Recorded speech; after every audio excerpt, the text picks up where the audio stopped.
जय Hind to everybody. मेरा नाम डॉक्टर राहुल वैद है। मैं Meerut UP based dental surgeon हूँ और इम्प्लांटोलॉजिस्ट हूँ। पिछले 30-31 सालों से I am practising dentistry. Dentistry ना सिर्फ मेरा प्रोफेशन है बल्कि मेरी हॉबी है और आई एम एन इम्प्लांटोलॉजिस्ट और मैं स्पेशलाइजेशन मेरी पेरियोडोंटिक्स में है। डॉक्टर, ओरल इम्प्लांट क्या होता है? ओरल या डेंटल इम्प्लांट प्राइमरीली एक टाइटेनियम धातु का स्क्रू है जो हमारे जहाँ दांत मिसिंग होता है उसको रिप्लेस करने के काम आता है और वो सीधा बोन में जाता है। एडवांटेज इम्प्लांट की ये रहती है कि जो बाकी दांत लगाने के कृत्रिम दांत लगाने के प्रोसीजर्स हैं उसके अंदर या तो हमें आसपास के दांतों की सपोर्ट लेनी पड़ती है या जो एक कन्वेंशनल डेंचर होता है वो हमारे टिश्यूज के ऊपर, सॉफ्ट टिश्यूज के ऊपर बैठता है, उस डालने निकालना पड़ता है। Implants it just goes into the bone बगैर आपके आसपास के नेचुरल दांतों को टच किए हुए, उनको बगैर इन्फ्लुएंस किए हुए। क्या हर कोई इम्प्लांट लगवा सकता है? डेफिनेटली इम्प्लांट्स हर एक ह्यूमन बीइंग में लग सकता है।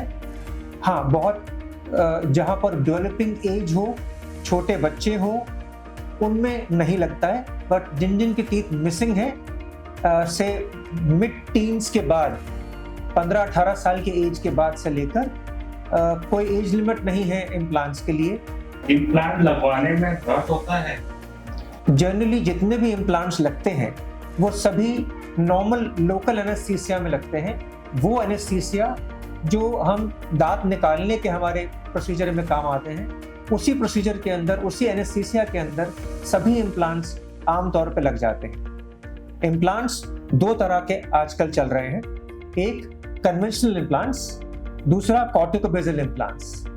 कन्वेंशनल इम्प्लांट्स के अंदर थोड़ा टाइम गैप लंबा होता है, हमें सर्जरी करनी होती है और आमतौर पे इम्प्लांट लगाने के बाद, इम्प्लांट बेसिकली एक हॉलो स्क्रू है जिसके ऊपर दांत लगाया जाता है। कन्वेंशनल इम्प्लांटोलॉजी में हमारा रफली टाइम जो लगता है वो एनीथिंग बिटवीन 3-4 डेज से लेकर 3-4-5 महीने तक लग सकते हैं। At times up to 9 months लग जाते हैं।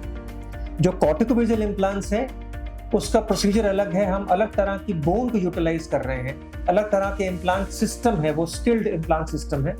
उसके अंदर हम आमतौर पे जस्ट मैटर ऑफ 72 आवर्स, मात्र 3 दिन के अंदर अंदर ही हम पेशेंट को ईटिंग वर्दी कर देते हैं। और आपका सवाल कि पेनफुल है कि नहीं है, generally it is not associated pain. वही कॉम्प्लिकेशंस, वही दिक्कत तकलीफ जो एक दांत निकालने में आ सकती है वही आमतौर पे इम्प्लांट्स लगाने में आती है। आमतौर पे implant procedures are fairly clean, asymptomatic and fairly easy to do and non painful. पूरा इलाज शुरू से अंत तक कितना समय में पूरा होता है? जैसे मैंने पहले भी जिक्र किया, दो तरह के इम्प्लांटोलॉजी सिस्टम्स हैं।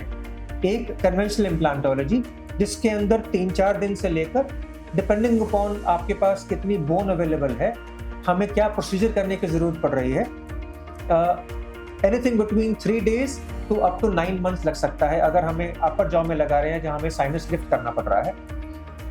जो कॉर्टिकोबेजल इम्प्लांटोलॉजी है उसके अंदर हम मात्र 3 दिन के अंदर अंदर इन ए मैटर ऑफ 72 आवर्स हम पेशेंट को इम्प्लांट लगाने के बाद ईटिंग वर्दी पेशेंट हो जाता है। बट हैविंग सेड दैट, हमें ज़रूरी है कि हम उनके रेगुलर फॉलो अप्स होते रहें दोनों सिस्टम्स के अंदर। डेंचर या ब्रिज की तुलना में इम्प्लांट के क्या फायदे हैं? एक डेंचर जो है वो डालने निकालने वाला प्रोसीजर है। आज से 30-40-50 साल पहले हमारे पास जब दूसरे विकल्प नहीं थे, हम डॉक्टर्स भी इतने अवेयर नहीं थे, तो हम डेंचर्स ही लगाया करते थे।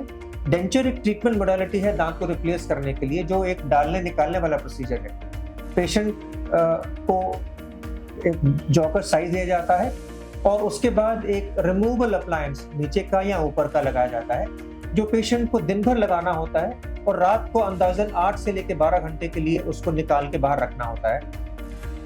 इम्प्लांट्स और ब्रिजेस बेसिकली जैसे हमारा नॉर्मल ब्रिज होता है जहां हम अपने नेचुरल दांतों की सपोर्ट लेते हैं, उनके ऊपर अगर एक दांत निकला हुआ है तो उसके ऊपर डिपेंडिंग अपॉन जो दांतों की क्या हेल्थ है, आसपास ऑपोजिट आर्स में क्या कंडीशन है, आमतौर पे एक दांत को लगाने के लिए हमें कम से कम 2 दांतों की, नेचुरल दांतों की सपोर्ट लेनी पड़ती है।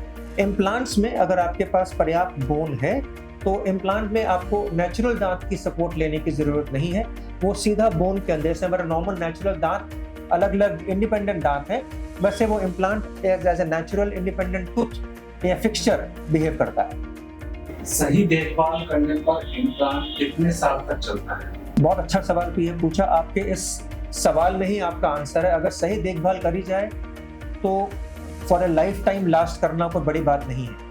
अगर रेगुलर चेकअप्स कराते रहे पेशेंट तो आई डोंट सी कि मेरे अपने पेशेंट्स पिछले 20-20, 22-22 साल से पेशेंट्स आर यूजिंग इम्प्लांट्स और बहुत कंफर्टेबल है, सक्सेस रेट बहुत अच्छा है और कोई वजह नहीं है कि वो ताउम्र ना आपके सपोर्ट और साथ दे। जो लोग डरते हैं या कंफ्यूज हैं, उन्हें आप क्या सलाह देना चाहते हैं? बहुत ज़रूरी है कि आपकी अवेयरनेस हो, जागरूक हो, कोई डरने की बात नहीं है। बहुत रूटीन नॉर्मल प्रोसीजर्स हैं और ऑफ लेट इम्प्लांटोलॉजी बहुत विकसित हो गई है। आपके जो मेरे समझ में सिर्फ जो पेनफुल काम होता है वो मैक्सिमम हम जब इंजेक्शन लगाते हैं सुन करने का, उसमें भी आजकल बहुत अच्छे तरीके के हमारे इलेक्ट्रॉनिक इंजेक्शंस आ गए हुए हैं जो प्रैक्टिकली पेनलेस है, तो पेशेंट को कोई महसूस ही नहीं होगा। और आमतौर पे अगर प्रोसीजर अच्छा करा जाए, स्किलफुली करा जाए, तो कोई पेनफुल काम नहीं है। बहुत रेयरली कोई स्वेलिंग या कोई तकलीफ आती है, वो आएगी भी तो 2-3-4 दिन में आमतौर पे जैसे दांत निकालने के बाद आती है, वो ठीक हो जाती है। So there is nothing to get scared. बहुत रूटीन, बहुत normal, almost walk in procedures हो गए हुए हैं आजकल इम्प्लांटोलॉजी।